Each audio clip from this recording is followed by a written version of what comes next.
Hey folks, this is Cindy. Thanks so much for stopping by. Today's video is part of the Catherine Pooler holiday release of Video Hop, and we're going to be doing some really simple masking and ink blending on a couple of cards. There is quite a few stamp sets coming out in this new release, but there is this one in particular. It's called the Holiday Charm stamp set that I am in love with. It's a 4x6 stamp set, but it has a bunch of these little images that you could do all sorts of different things with.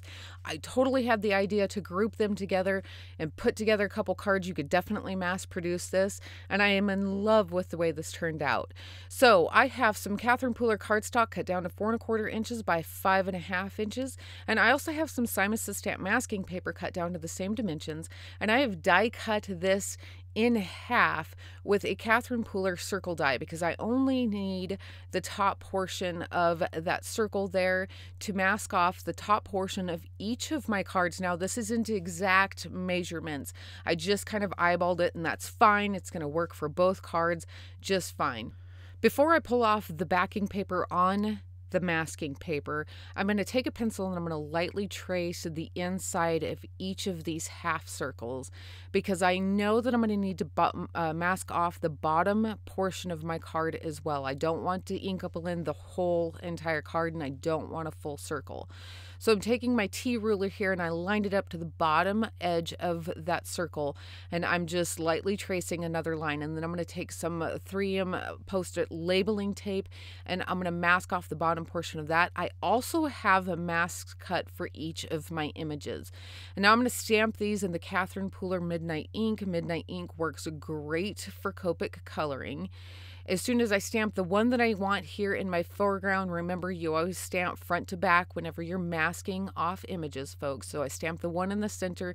Now each of these on each side is going to look like it's right behind that. I'm making sure that I mask off each one as I go. I definitely need all 3 of them masked off because as soon as I come in and do that ink blending, I don't want any ink on my images here. I'm only showing you this one card, but I do the same exact thing for the poinsettia card as well. I really didn't think that it was necessary to show both of them to you since they are the same. Okay, so after I have everything masked off here, I'm going to come in and do some ink blending, and I am really excited about the new inks in this release. I am an ink junkie anyways. I love ink. I love it, love it, love it, and I love to ink blend. Like if my whole life I could go Copic coloring and ink blending and Prismacolor pencils and I would be a happy camper. So I always get excited when I get to use ink, but these new ink colors for this release, folks, it is fabulous. And I'm not going to show you all 3 of the colors today because I don't use all 3 of the colors today, but I am going to share the new Mardi Gras ink with you. This is the one I'm using right now. Now, this is a new blending foam, so you can kind of see a few little streakies here. Don't worry about those. I will blend those out, but look at this color. I love this blue-green. It is gorgeous. And also, if you haven't had the chance to check out the new Samba ink, look at my post from yesterday and also make sure that you hop along so you can see that color. It is the most amazing red color I've ever seen. There's just something about it that is just so fabulous. You need to check these out. All right, so I started with the Mardi Gras ink up there at the top portion of my circle. I wanted that to be the darkest, and then I blended that out with the Mint to Be. And now I'm taking some Ranger Perfect Pearls. I have it mixed with a little bit of water, and I have it loaded up here on my paintbrush, and I'm just splattering that on there. I'm giving it a pretty healthy dose of these splatters. I just love how these stand out against that blue-green ink. It is just beautiful. All right, so now I'm going to get ready to start my coloring here, and this is going to be so quick and ridiculous easy on these. In fact, I kind of do this in an assembly line style, and I try to use as minimal amount of Copic markers as possible. It makes it go that much faster. I'm coloring in my shadow color with the BV23 on the bow and the packaging. This color will work for both the green as well as the red, and it saves me a bunch of time.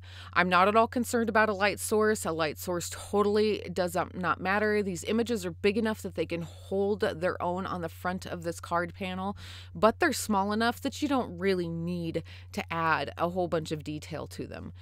After I have all of my shadow colors in there, I'm coming in with the YG17 on all of the bows on all of these packagings. This is also going to be the same color combination that I use over on the leaves for those poinsettias as well. After I had the YG17 in there, I'm bringing in the YG13, just going to finish coloring that in and call it good for now. On my packaging, I'm going to go over that BV23 with the R29. I do end up making these a wee bit darker than probably what was necessary. However, I'm totally not going to worry about it. The whole point was to get these colored in and get them going. After I'm done with my R29, I'm bringing in the R27, and I am going to leave it just a little bit more light here on the bottom of this package to kind of brighten it up just a wee bit. And then I'm going to be bringing in that R24 and coloring that in. The other thing is I also know that I'm going to be bringing in my colored pencils, so I don't need to worry about adding too many details with these Copic markers.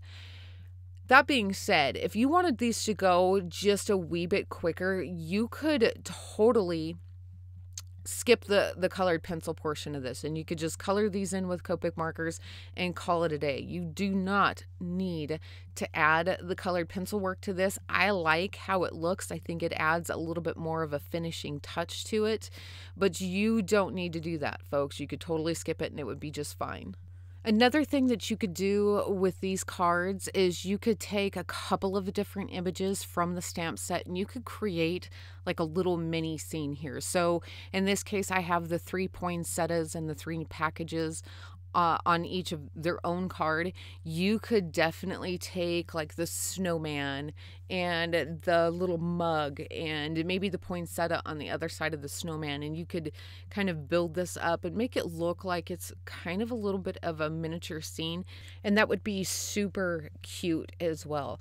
I really like the idea of just stamping the same images across the front of these, because then I don't have to get out any extra markers, I don't have to get out any extra pencils, I don't have to stop and think about different color combinations. This just kind of makes things go a little bit faster, and I love that, especially around the holidays when you're trying to get your holiday cards done. Mass producing really helps a bunch.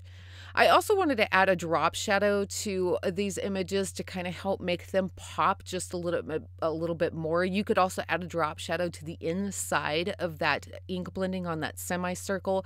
That would make it look like that was recessed a little bit more. So between the drop shadow on the packaging and the poinsettias and the drop shadow on that ink blending, it would really give you the look of quite a bit of dimension. I totally did not add any of the drop shadows on the inside of the ink blending. I decided to just leave it as it was, so I could get these done, but that would be another way to do this and it would look really cool. Now that all of my Copic coloring is done, I'm bringing in my colored pencils again. I'm going to use the same colored pencils for both cards. There's no reason to do anything differently. I added the indigo blue Prismacolor pencil where I had that BV23. Now I'm coming in with that apple green where I had the YG17 and the spring green where I had that YG13. Again, I'm going to use this on that poinsettia card as well. And then I'm also going to be bringing in a dark purple where I had the BV23 on the reds, just a little bit. It's a light hand. Again, I think I probably could have gone just a little bit a lighter hand with that BV23 on these packages, but it's fine. It works out in the end and they still look great. I'm also going to be bringing in the scarlet red where I had that R29, and then I'm going to be bringing in the crimson red where I had the R27. I am not going to completely cover up all of the Copic coloring here. I do want some of that to shine through. So after I'm done with my colored pencils, I am going to give it one final touch here. This is the Prismacolor white colored pencil, and I'm just adding this where I feel the highlights would be. Anything that I feel is that's sticking up more closer towards me. Let's see if I can talk today.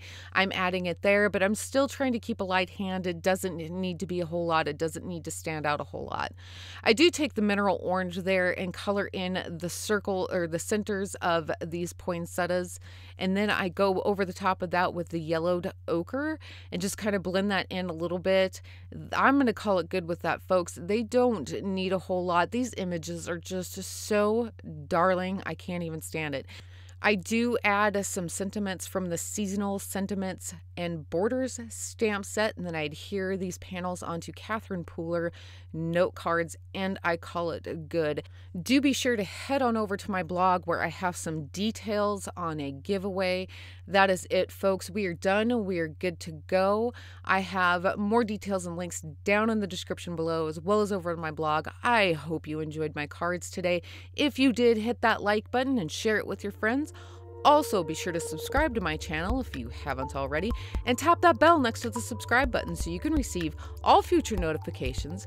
Thanks again so much for stopping by. Until next time.